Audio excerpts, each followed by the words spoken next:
Good morning সবাইকে। সবাই কেমন আছো? আশা করছি সকলে খুব ভালো আছো।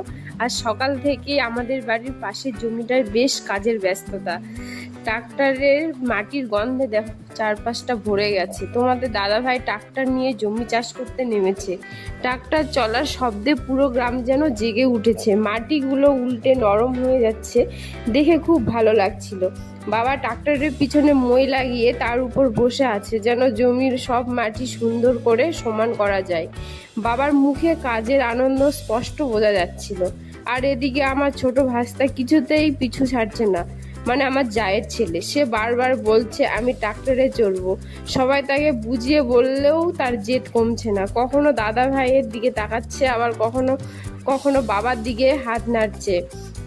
ওর সেই ছোট ছোট আবদার দেখে সবাই হেসে ফেলছিলাম।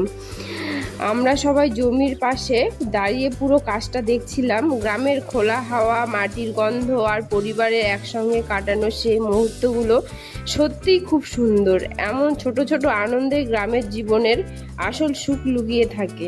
জমির পাশে আমাদের ছোট্ট আম বাগান।